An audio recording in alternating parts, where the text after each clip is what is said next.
sister and finger shit. Well, no time to dilly-dally. I gotta solve this case, and I know just how to get into that movie lot.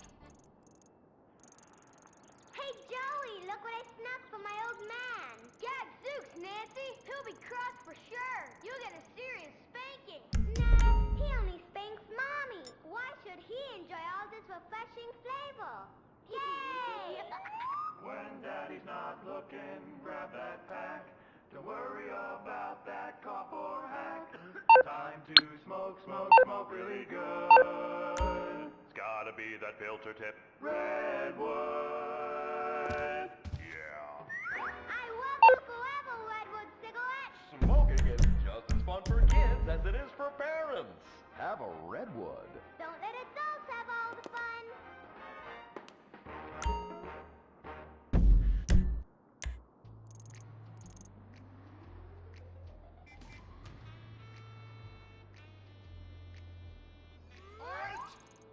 Where are you going? Look the other way, pal. We're fighting communists. Oh, I hate these communists.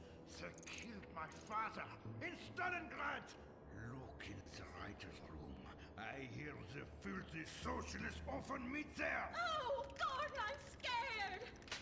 Shut up. You'll blow our cover. Oh, I'm sorry, Gordon. Estrogen makes me weak-minded. Let's not waste time. We haven't got a moment to lose on dull exposition or silly plot points. I want to go straight to the boss of this place. Vinewood is full of harlots and charlatans and socialist scum, and I want to know who is pulling the strings.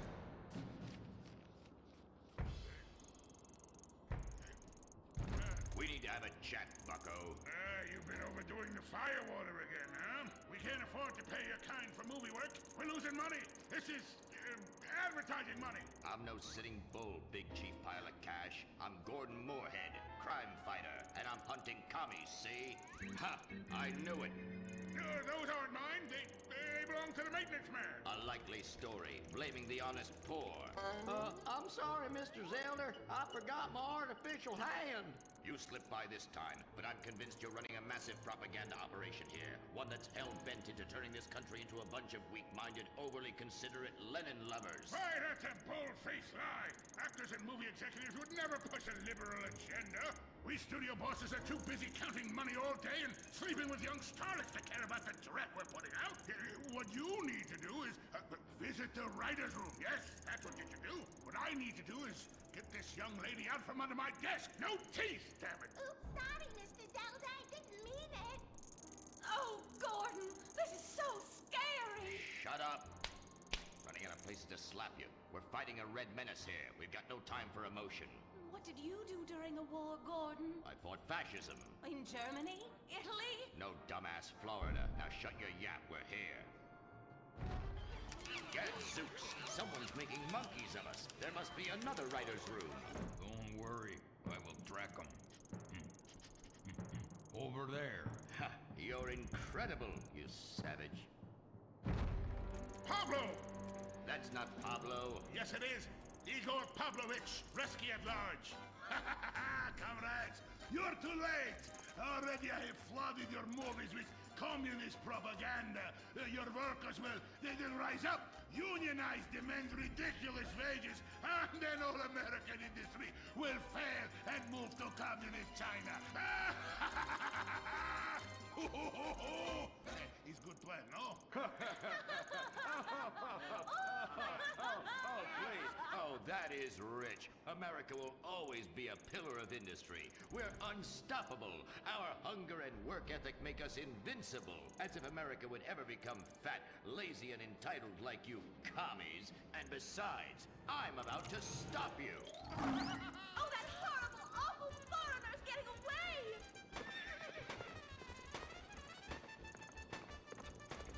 Get him, Gordon! No, bye-bye, comrades.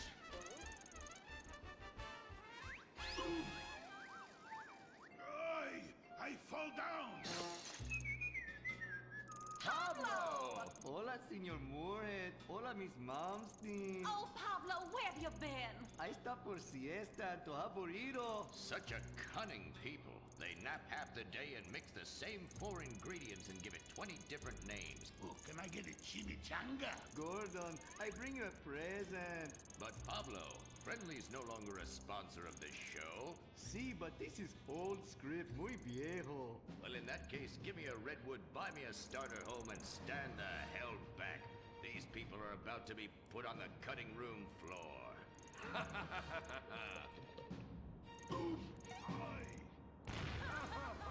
I guess weeding out trouble never goes out of style. How, muchacho? And I guess I would like a redwood. Join us next time for more adventures with Gordon, Molly, and the gang as they protect America's atomic secrets by setting some off. Only on Moorhead Rides Again!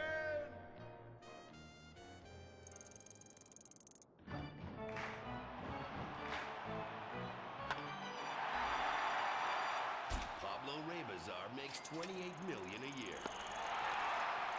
Dwayne Aller makes $35 million a year. You make $10 an hour. Failure this deep calls for a deep, slow brewed beer. Lager, the official beer of American baseball. These guys are at the top of their game. You're at the bottom. Relive your glory days. Have a lager. Bored? Stupid? How about a fulfilling career as a stunt double? To break into Pinewood, you just might have to break through a windshield. Cunning Stunt Academy is San Andreas' oldest accredited stunt school. We have classes in high-speed accidents, taking a baseball bat to the face, getting shot, knifed in the back, falling off a building on fire, and getting run over. If you make it through our course, you are ready for the big screen. Make dull and vain famous people look cool by dressing up as them and risking your life and future health. Then, have your face digitally removed on a green screen.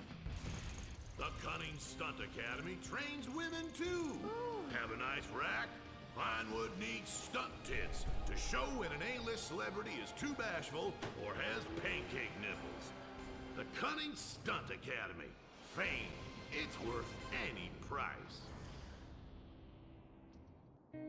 What happens when man's best friend becomes dinner? Dude Eat Dog, the reality cooking show that will have you looking at Fido in whole new, delicious ways. It's Bow Wow Chow, Dude Eat Dog on CNT.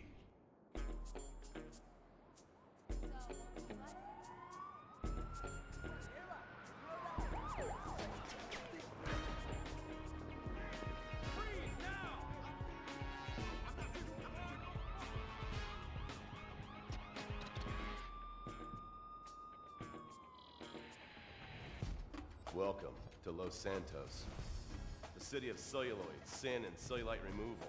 From dead starlets in Vinewood, to the gangbangers in Davis and Strawberry, and terracels in Chumash, to the drunken tourists in Del Perro Pier.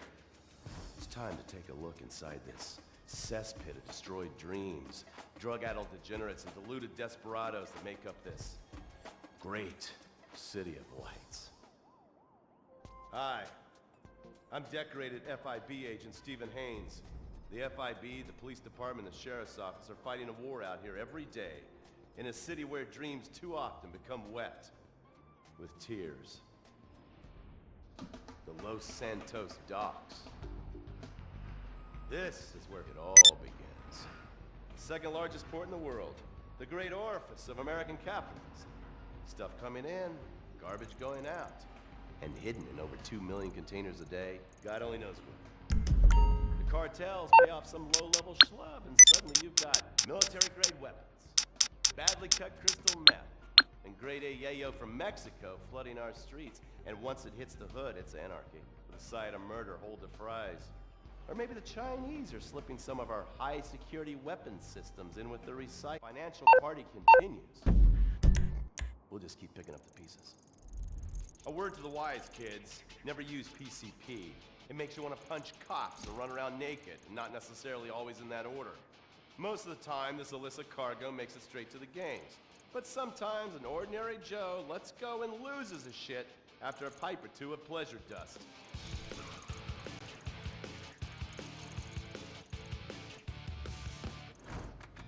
Vagos. Bloodthirsty Chicanos with a predilection for pain, papaya juice, and spicy plantains. They're one of the largest Mexican street gangs in the city, with rumored connections to several major mafias. While half the battle out here is fought with guns, the other half is with informants.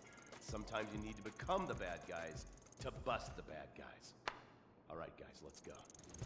When the Ballas and the families aren't shooting each other, they're selling the dope that the junkies are shooting into their veins. The families love sports almost as much as they love banging.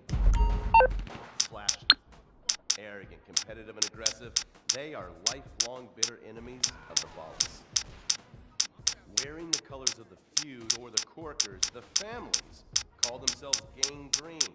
Of course, like all families, they love a good squabble. Subdivided into sets, such as the Chamberlain Gangsters and the Carson Avenue set, it turns out the families love shooting each other almost as much as they love shooting Ballas. Now, the LSPD have had many run-ins with various family sets over. Now, the Ballas fly the colors of the Los Santos Panic, or the Boers, purple, because they are the bruise on the face of this city. While some thugs obviously prefer four wheels, other desperados prefer two. Leather, exhaust, and drugs. No, this isn't an exotic S&M party. These are one of the nation's toughest outlaw motorcycle gangs, the Lost. Rumors are they get a new tattoo for every person they stab. And it's definitely okay for your motorcycle mama to show her breasts to your friends. The FIB has been tracking the Lost for years. We've jumped from coast to coast and have spent more time in the Midwest than a tornado spotter. When they're not running meth, they're smoking it. Or so I hear, a dangerous new drug on the streets called toilet cleaner. And believe me, your toilet will be cleaned after you've smoked some of it. Of course, Vinewood being Vinewood, it's not all about leathery dudes trying to show off on their motorbikes or roided up gangbangers stuck in some 90s time warp. This is the town that made mass murder into nostalgia. Of course, to become truly popular, your murder has to be both unsolved and gruesome. In a town full of alien spotters, adults dressed as zombies, and entertainers dressed as cartoon characters, it takes something particularly awful to really catch people's attention. The famous, unsolved murder of a Vinewood starlet is one such case. For years, horny nerds have wondered what happened to Leonora Johnson, and if they would have plucked up the courage to speak to her or kill her themselves. It's inspired filmmakers, writers, and copycat killers. Conspiracy theorists have blamed various celebrities, the mayor, the Soviets, short skirts, women's liberation, and hidden aliens embedded amongst us for the murder. But not all crime is premeditated.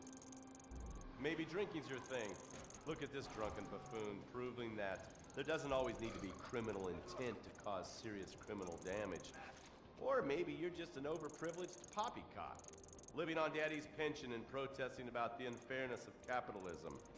Maybe stock market manipulation is your bag, or loan sharking, double identity theft, assassination, or even worse, swinging.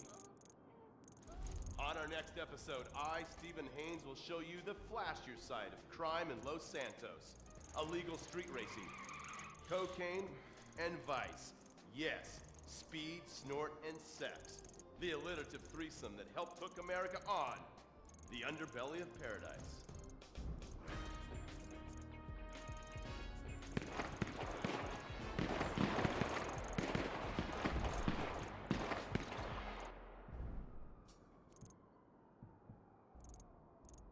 In times like these, it's important to remember the good things.